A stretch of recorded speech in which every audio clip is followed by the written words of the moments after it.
तलाक दूंगी मगर मेरी एक शर्त है। Heart touching story. 1 महीने बाद पत्नी की मृत्यु। जब मैं रात को घर पहुंचा तो मेरी पत्नी ने खाना लगाया। मैंने उसका हाथ अपने हाथों में लिया और कहा, मुझे तुमसे कुछ ज़रूरी बात करनी है। वह शांत बैठकर खाना खा रही थी। उसकी आंखों में कुछ दर्द सा साफ नज़र आ रहा था। अचानक मुझे नहीं पता कैसे कहूँ, मगर मुझे उसे बताना ही था। मैंने बड़ी शांति से कहा, मुझे तलाक चाहिए। लगा जैसे उसे मेरे शब्दों से कुछ फ़र्क नहीं पड़ा, बल्कि उसने मुझसे पूछा, क्यों तलाक चाहिए। मैंने उसके सवाल को अनसुना किया तो उसे गुस्सा आ गया और ज़ोर से चिल्लाई, तुम इंसान नहीं हो। उस रात हमने एक दूसरे से बात की नहीं की। वो रो रही थी। मुझे पता था कि वह जानना चाहती है आखिर ऐसा क्या हुआ जो हमारा रिश्ता टूटने की कगार पर आ गया।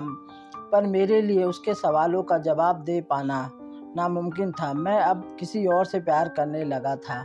अब मुझे उससे प्यार नहीं रहा। भरे मन से मैंने तलाक के पेपर तैयार किए। उसमें लिखा था कि वह पूरा घर, कार और कंपनी के 30% शेयर ले सकती है इस तलाक के बदले में। लेकिन उसने उन पेपर्स को देखा और उनके टुकड़े टुकड़े कर दिए। वो औरत जिसने मेरे साथ जीवन के 10 साल बिताए थे, वो आज मेरे लिए अनजान हो चुकी थी। मुझे उन 10 सालों का जो उसने लिए बर्बाद किए थे।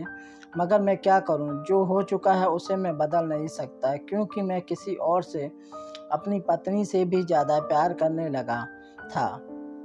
आखिरकार उसके सब्र का बांध टूट गया और वह फूट फूट कर मेरे सामने रोने लगी।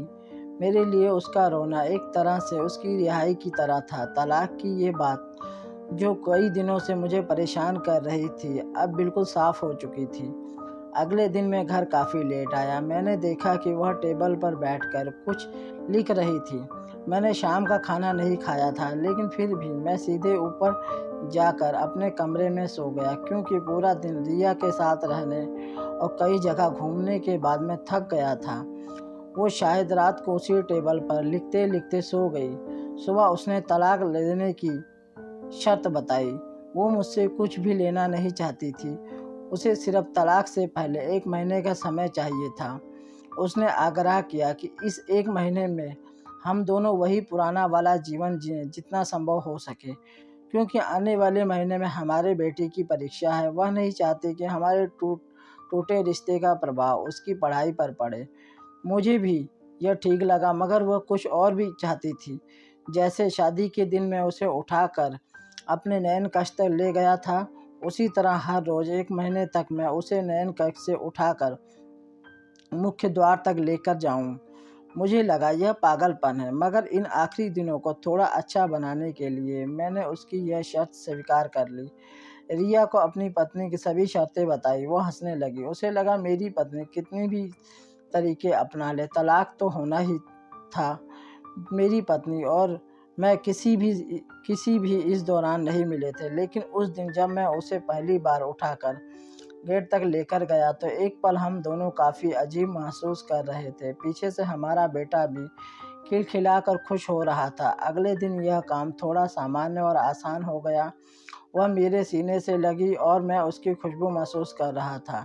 ऐसा लगा जैसे कई दिनों बाद मुझे ये खुशबू मिल रही थी, या फिर कई दिनों से मैंने उसके होने का महसूस नहीं किया था। पहले जितनी उससे वो कसाव नहीं था और चेहरे पर कुछ हल्की झुर्रियाँ नज़र आ रही थी और बाल भी सफ़ेद होने लगे थे। ये वही औरत थी जिसने अपने जीवन के 10 साल मुझे समर्पित किए थे। चौथे दिन जब मैंने उसे उठाया तो वह पुरानी रोमांच लौटने लगी थी।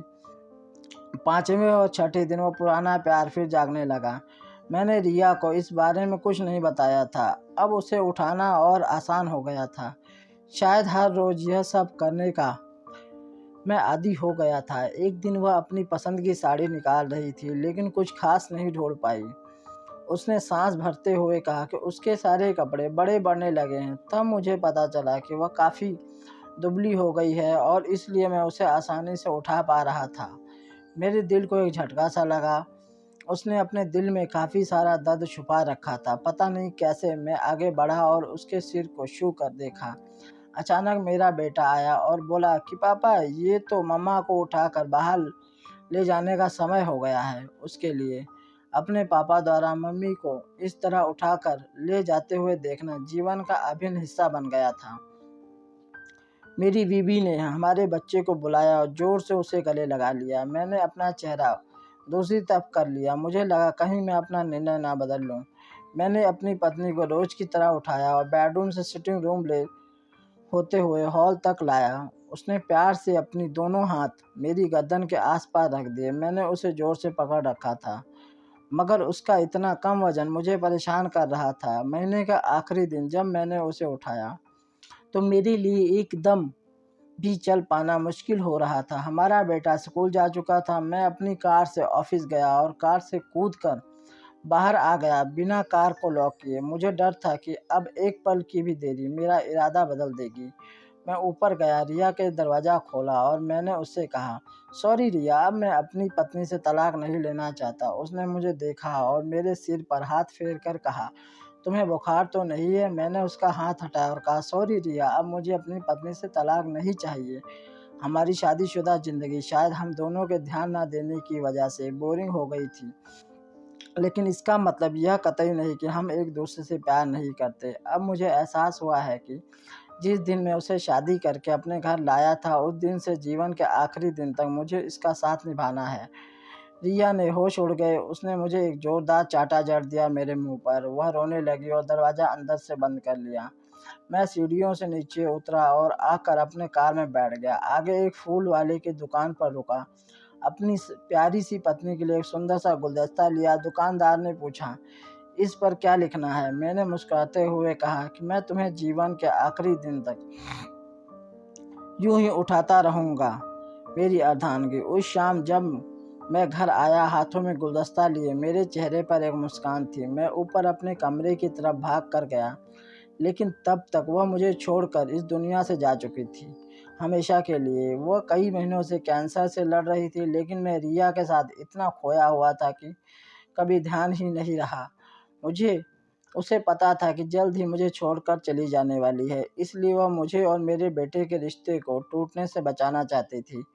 मैं नीच उससे तलाक लेना चाहता था, लेकिन फिर भी उसने मुझे अपने बच्चे की नज़रों में एक प्यारा पति, पिता बना दिया। जीवन की छोटी-छोटी बातें रिश्तों में बहुत महत्व रखती हैं।